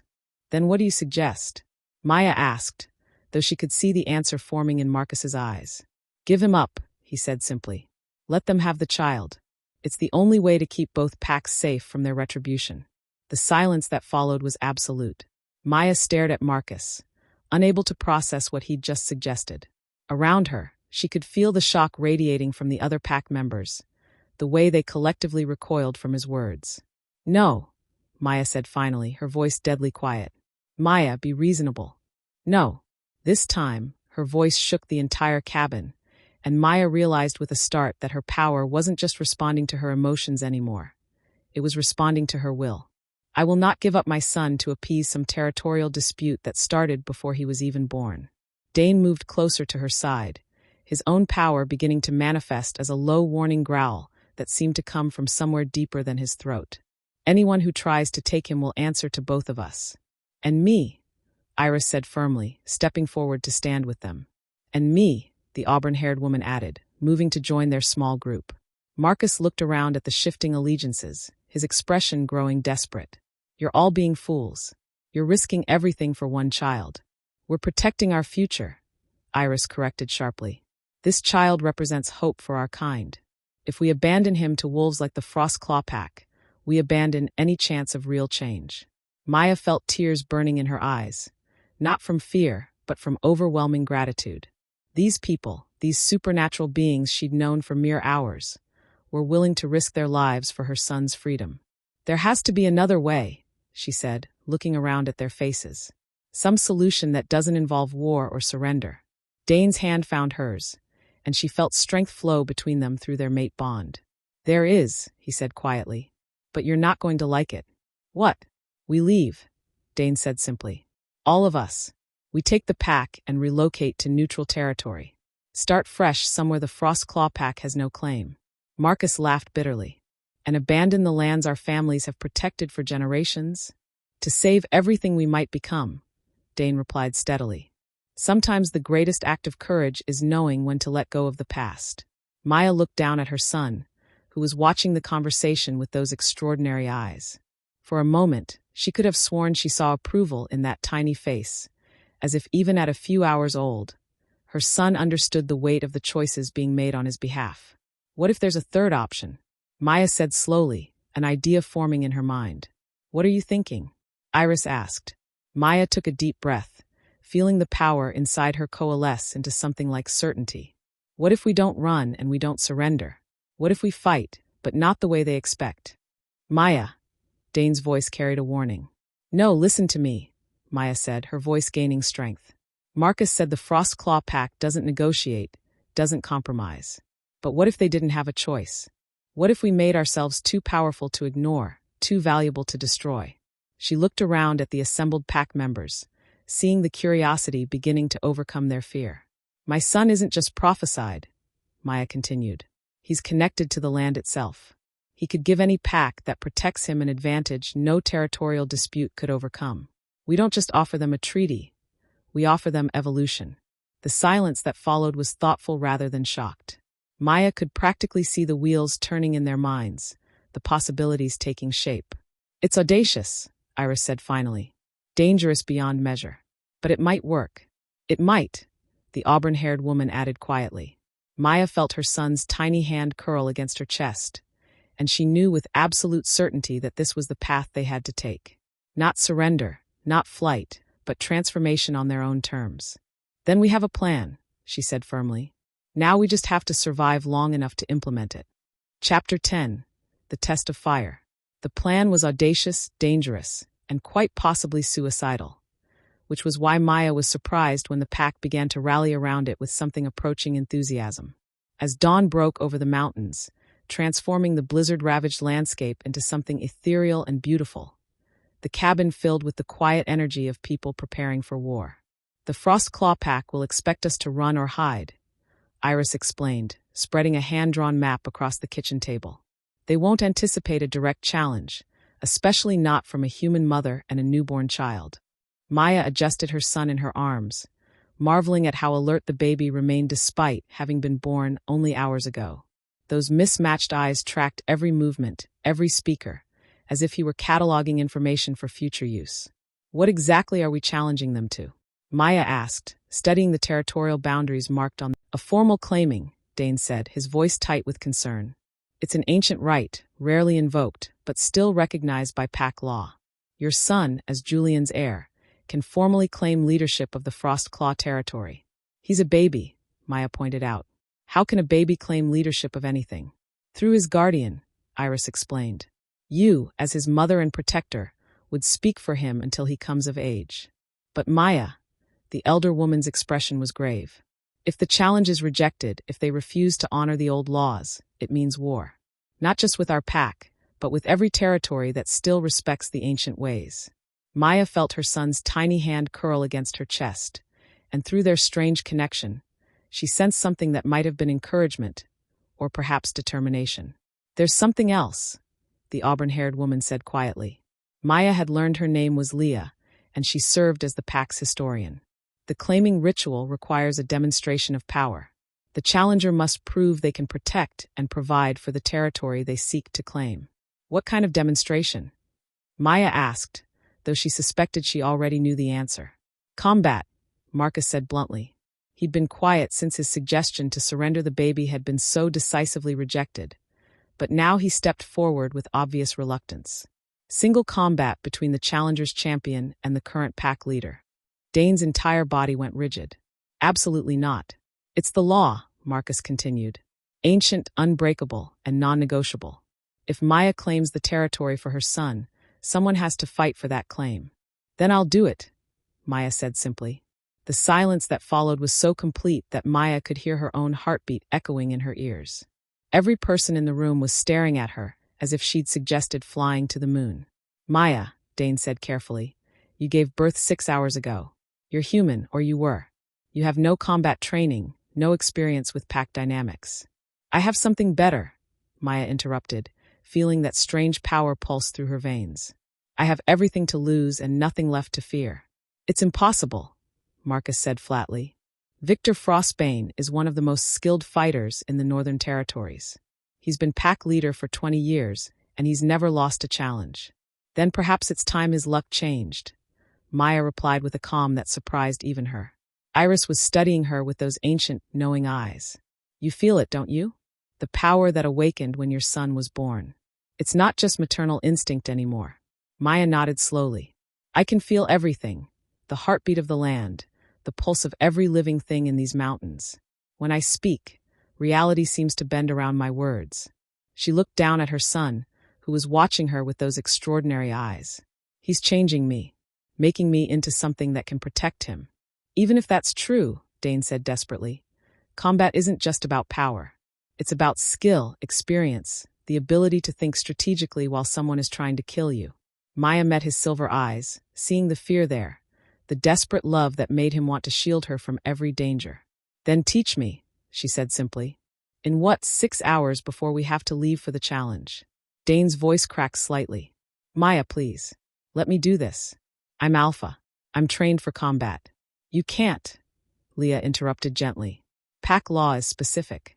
The challenge must come from the claimant or their direct representative. Maya is her son's mother and guardian. You're neither. But I'm her mate, Dane protested. A bond that isn't recognized by traditional pack law, Marcus pointed out with brutal honesty. Mate bonds between human and shifter aren't legally binding in most territories. Maya felt something cold and determined settle in her chest. Then we'll have to change that too, won't we? Before anyone could respond, a new sound reached them from outside. The rumble of vehicles approaching on the mountain road. Maya felt her son stiffen in her arms, and through their connection, she sensed a warning that made her blood run cold. They're here, she whispered. Dane was at the window in an instant, his body language screaming danger. 3 vehicles. Military grade. At least a dozen people. The Frostclaw pack doesn't waste time, Iris said grimly. They must have been tracking us all night, Leah added. Maya stood slowly, her son cradled protectively against her chest. The power that had been building inside her all night suddenly focused, sharpening like a blade being honed. When she spoke, her voice carried harmonics that made the air itself seem to vibrate. Then we meet them on our terms, not theirs. She walked to the front door with measured steps, ignoring the protests of the pack members behind her. Dane caught up to her just as she reached for the handle. Maya, wait. Let me. No, she said firmly, turning to face him. I appreciate everything you've done for me, for us. But this moment, this is mine. She reached up to cup his face with her free hand, feeling the mate bond pulse between them like electricity. I love you, Dane Riverside. I love you for saving me, for protecting me, for believing in me when I couldn't believe in myself. But I won't hide behind you. Not anymore. Dane's eyes searched her face, and she saw the moment he recognized the change in her. Not just the supernatural power, but the absolute certainty, the transformation from victim to warrior. "I love you too," he said quietly. "Which is why I'm going to stand beside you, not in front of you." Maya smiled, feeling something warm and fierce bloom in her chest. "Together, then. Together." She opened the door and stepped onto the porch, her son calm and alert in her arms. The vehicles had stopped in the clearing in front of the cabin, and figures were emerging from them. Tall, powerful, moving with the fluid grace that marked them as supernatural predators. The man who stepped forward from the lead vehicle was clearly the pack leader. Tall and broad-shouldered with iron-gray hair and scars that spoke of countless battles, he radiated the kind of authority that had been earned through blood and dominance. "Victor Frostbane," Dane said quietly behind her. Maya studied the man who represented everything she was fighting against. The old ways, the rigid hierarchy, the belief that power came only through violence and fear. When he looked at her, his expression was dismissive, as if she were barely worth his attention. "You have something that belongs to me," Victor called across the clearing, his voice carrying the arrogance of someone accustomed to absolute obedience. Maya stepped to the edge of the porch, her son's weight warm and reassuring in her arms. When she replied, her voice carried across the clearing with supernatural clarity. "I have my son," she said simply, "and he belongs to no one but himself." Victor's expression darkened. "The child carries Frostclaw blood. The child carries his father's blood," Maya corrected. "And his father chose love over duty, freedom over fear. He inherits that choice, not your claim." Something flickered in Victor's eyes. Surprise, perhaps, that a human would dare speak to him with such authority. He took a step closer, and Maya felt every muscle in her body coil with readiness. "Brave words from someone who doesn't understand the forces at play here," Victor said. "Return the child willingly, and your pack will be spared the consequences of harboring stolen property." Maya felt her son stir against her chest, and through their bond, she sensed something that felt like agreement, support, as if even at a few hours old, her son was ready to face whatever came next. "I understand more than you think," Maya replied, power beginning to gather around her like a visible aura. "And I have a counter-proposal." She stepped down from the porch, moving into the clearing with Dane at her side and her pack arrayed behind her. The morning sun caught her son's mismatched eyes, making them seem to glow with inner fire. "I formally challenge your claim to leadership of the Frostclaw territory," Maya announced, her voice carrying across the mountains with supernatural force. "My son is Julian's heir, and I speak for his right to rule." The silence that followed was absolute. Even the wind seemed to hold its breath. Then Victor began to laugh, a sound devoid of humor and full of cruel amusement. "A human challenges me," he said incredulously. "A woman who gave birth hours ago thinks she can claim territory through combat." Maya felt her son's tiny hand press against her heart, and suddenly she understood. This wasn't about proving her strength to Victor. This was about proving to herself, to her son, to the world, that some things were worth fighting for regardless of the odds. "I don't think I can claim it," Maya said quietly, her voice carrying the absolute certainty of someone who had found their purpose. "I know I will." Chapter 11. The Combat of Souls. The challenge hung in the air between them like a blade suspended by the thinnest thread. Maya could feel the weight of every gaze upon her. Victor's cruel amusement, her pack's mixture of pride and terror, Dane's desperate love warring with his fear for her safety. "Very well," Victor said finally, his voice dripping with condescension. "If you wish to die for your foolish pride, I'll accommodate you. But know this, when you fall, your child becomes mine regardless." Frostclaw blood returns to Frostclaw territory. Maya felt her son shift against her chest, and through their mysterious connection, she sensed something that felt like fierce disagreement. Even at a few hours old, her child was already rejecting Victor's claim with supernatural certainty. "The combat will be held at noon," Victor continued, consulting an expensive watch. "That gives you 3 hours to prepare for your death." "The combat will be held now," Maya corrected, her voice carrying that otherworldly resonance that made the air shimmer. "I won't have my son's fate hanging in uncertainty any longer than necessary." Victor's eyebrows rose. "Eager to die, are we?" "Eager to live," Maya replied simply. "On my terms, in my time, protecting what matters most." She turned to Leah, who had followed them outside with the rest of the pack. "Is there a specific ritual? Words that need to be spoken?" Leah nodded, her face pale but determined. The ancient forms must be observed. Both parties state their claim, witnesses acknowledge the legitimacy of the challenge, and she swallowed hard. The combat continues until one party yields or dies. Maya felt Dane's sharp intake of breath behind her, but she didn't turn around. She couldn't afford to see the fear in his eyes, couldn't let his terror become her weakness.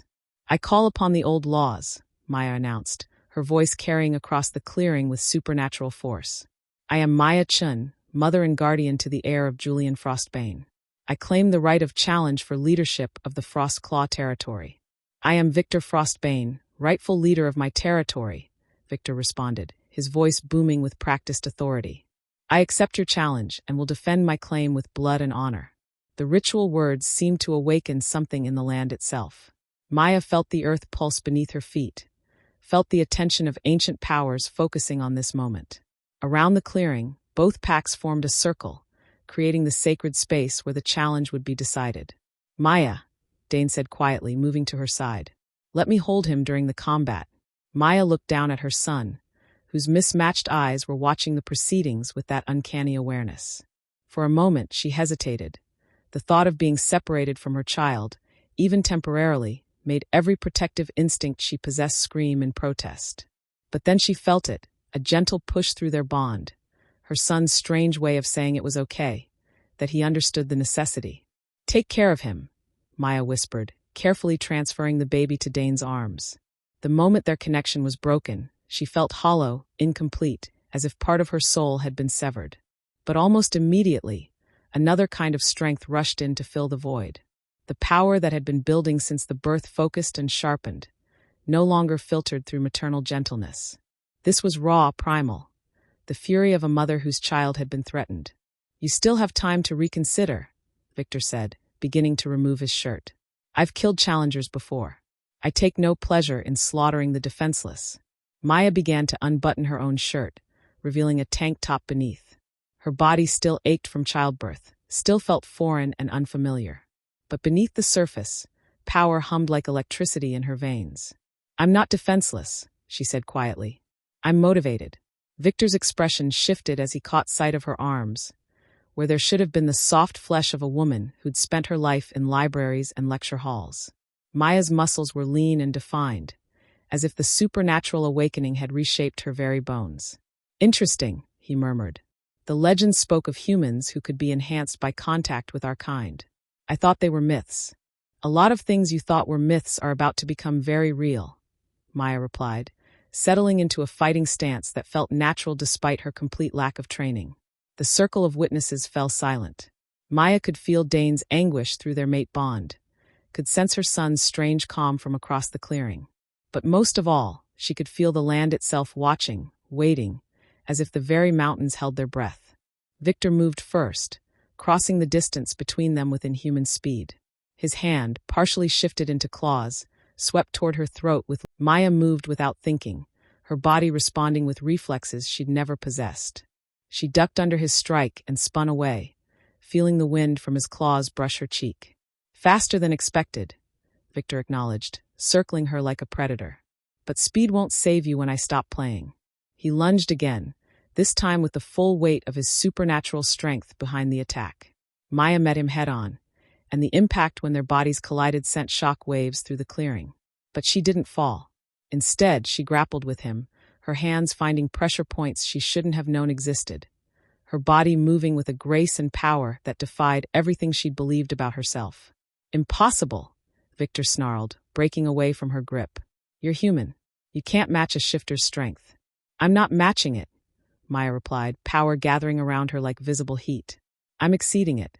This time, she attacked first, moving with speed that blurred the edges of reality. Her fist connected with Victor's jaw, sending him staggering backward. Before he could recover, she was on him again, strikes flowing in combinations that seemed choreographed by instinct rather than training. But Victor was no ordinary opponent. 20 years of leadership hadn't been won through luck. He adapted quickly, using his greater experience to counter her raw power with technique and strategy. His claws raked across her ribs, drawing blood and sending fire through her nervous system. Maya stumbled, gasping, and Victor pressed his advantage with ruthless efficiency. "You fight well for an amateur," he said, driving her backward toward the edge of the circle. But you lack the killer instinct. You still think like prey. Maya felt her back hit the wall of witnesses, felt the certainty of defeat closing around her like a noose.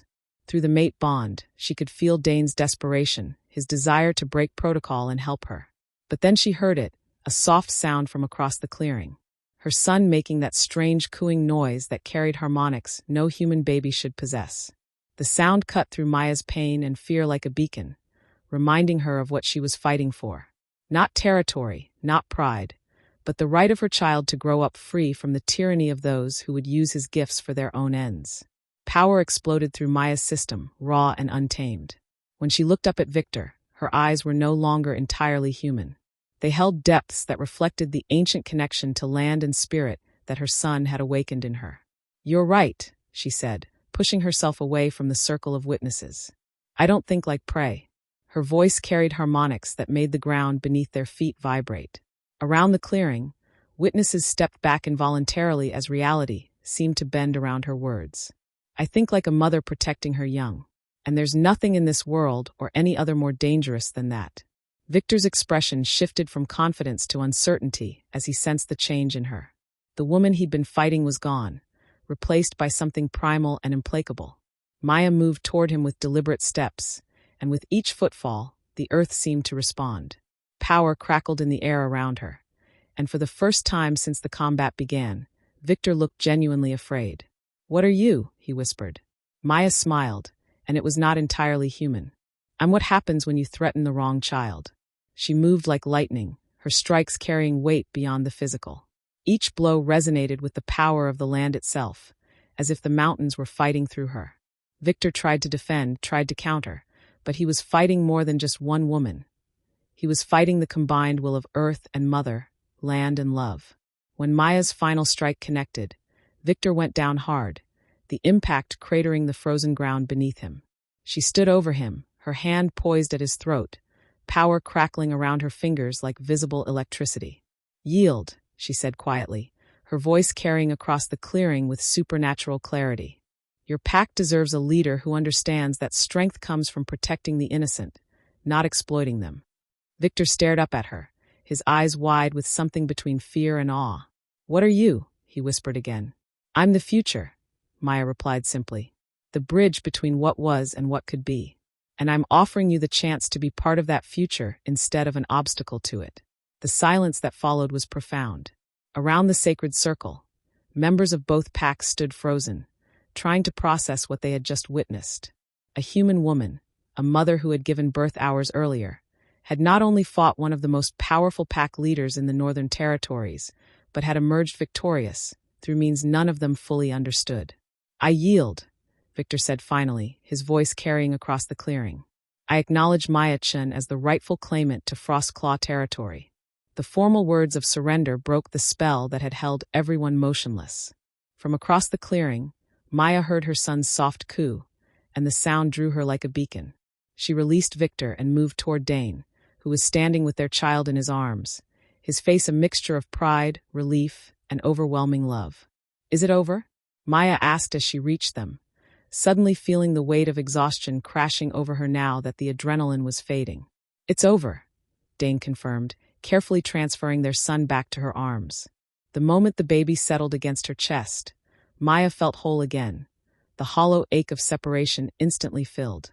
But as she looked around at the assembled packs, at the mixture of awe and uncertainty in their faces, she realized that while one battle was over, another was just beginning. Chapter 12, The New Dawn. The final moments of the combat passed in a blur of supernatural fury and primal determination. Maya moved like a force of nature unleashed, her strikes carrying the weight of mountains, her voice resonating with harmonics that made reality itself bend to her will. Victor, for all his experience and strength, found himself outmatched by something that transcended the boundaries between human and shifter. When the dust settled, when the echoes of their final clash faded into the mountain air, Victor lay on his back in the center of the sacred circle, Maya's hand pressed to his throat. But instead of claws or fangs, she held him with the gentle pressure of someone who had already won and felt no need to destroy what had been defeated. "Yield," she said quietly, her voice carrying across the clearing with supernatural clarity. Your pack deserves a leader who understands that strength comes from protecting the innocent, not exploiting them. Victor stared up at her, his eyes wide with something between fear and awe. What are you? He whispered. I'm the future, Maya replied simply. The bridge between what was and what could be. And I'm offering you the chance to be part of that future instead of an obstacle to it. The silence that followed was profound. Around the sacred circle, members of both packs stood frozen, trying to process what they had just witnessed. A human woman, a mother who had given birth hours earlier, had not only fought one of the most powerful pack leaders in the Northern Territories, but had emerged victorious, through means none of them fully understood. I yield, Victor said finally, his voice carrying across the clearing. I acknowledge Maya Chen as the rightful claimant to Frostclaw territory. The formal words of surrender broke the spell that had held everyone motionless. From across the clearing, Maya heard her son's soft coo, and the sound drew her like a beacon. She released Victor and moved toward Dane, who was standing with their child in his arms, his face a mixture of pride, relief, and overwhelming love. Is it over? Maya asked as she reached them, suddenly feeling the weight of exhaustion crashing over her now that the adrenaline was fading. It's over, Dane confirmed, carefully transferring their son back to her arms. The moment the baby settled against her chest, Maya felt whole again, the hollow ache of separation instantly filled. But as she looked around at the assembled packs, at the mixture of awe and uncertainty in their faces, she realized that while one battle was over, another was just beginning. What happens now? She asked Iris, who had approached with tears shining in her ancient eyes. Now, the elder woman said softly, we discover what kind of leader you choose to become. Maya looked down at her son, whose mismatched eyes were watching her with that uncanny awareness. Through their bond, she felt something that might have been approval, or perhaps anticipation. I don't want to rule through fear, Maya said, addressing not just Iris, but both packs. I don't want to perpetuate the old cycles of dominance and submission. If I'm going to lead these territories, it will be by building something new, something that honors both tradition and progress. Victor had risen to his feet, brushing dirt from his clothes with as much dignity as he could manage. Pretty words, he said, though there was no longer any hostility in his voice. But leadership isn't about intentions. It's about results. Then judge me by my results, Maya replied calmly. Give me a year. Let me show you what's possible when strength serves compassion instead of conquering it. She turned to address both packs directly, her voice carrying that supernatural resonance that made her words impossible to ignore. I know I'm not what any of you expected. I'm human, or I was until a few hours ago. I don't know all your customs, all your laws, all the intricate politics that have shaped your world for generations. But I know what it feels like to be abandoned, to be judged by circumstances beyond my control, to be told that who I am isn't enough. Maya felt her son's tiny hand curl against her heart, and she drew strength from that simple touch. My son will grow up in a world where his mixed heritage is seen as a gift, not a burden, where the supernatural and human communities work together instead of hiding from each other, where strength is measured by how well you protect those who can't protect themselves, not by how thoroughly you dominate them. And if we refuse?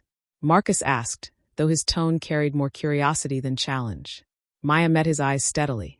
Then you're free to leave. I won't hold anyone here who doesn't want to be part of what we're building. But I also won't let anyone destroy it out of fear or prejudice. The power that had carried her through the combat was still there, humming beneath her skin like electricity, and Maya knew that she could enforce her will if necessary. But she hoped it wouldn't come to that. I have a question, Leah said, stepping forward with scholarly curiosity. The prophecies spoke of a child who would bridge worlds, but they also spoke of a guardian who would prepare the way. Is it possible that you're both the guardian and the mother of the prophesied one? Maya considered that, feeling the weight of destiny settling around her shoulders like a cloak. I don't know, she said honestly. I only know that I'll spend every day of my life making sure my son has the freedom to become whatever he's meant to be. Dane moved to stand beside her, his hand finding her free one and intertwining their fingers. Our son, he corrected gently, and our responsibility. Maya felt tears prick her eyes at the simple possessive pronoun. In all the chaos and conflict, she'd almost forgotten the most important truth of all. She wasn't alone anymore. She had a mate who loved her, a child who needed her, and now apparently 2 packs who were willing to follow her into an uncertain but hopeful future. "Our son," she agreed, squeezing his hand. "Our family. Our pack." Iris approached them with something that looked like a ceremonial knife, its blade gleaming with symbols that seemed to shift and move in the morning light. "There's one more ritual," the elder woman said gently. "If you're truly claiming leadership of both territories, the bond must be sealed. You must mark yourself as Alpha and accept the responsibilities that come with that title." Maya looked at the blade, understanding instinctively what was being asked of her. A blood oath, a commitment that would bind her to the land and the people she'd sworn to protect. "Will it hurt him?" she asked, indicating her son. "It will strengthen the connection between you," Iris replied. "Your leadership will be bound to his well-being, and his to yours. It's not a burden, Maya. It's a safeguard." Maya nodded and held out her free hand. The knife's edge was sharp enough that she barely felt the cut, but the moment her blood touched the earth, she felt something fundamental shift inside her.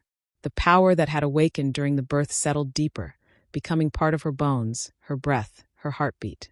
Around the clearing, she felt the acknowledgement of both packs, not submission but acceptance. They would follow her not because they had to, but because they chose to believe in the vision she offered. "It's done," Iris said softly. "You are Alpha of the combined territories. May you lead with wisdom and strength."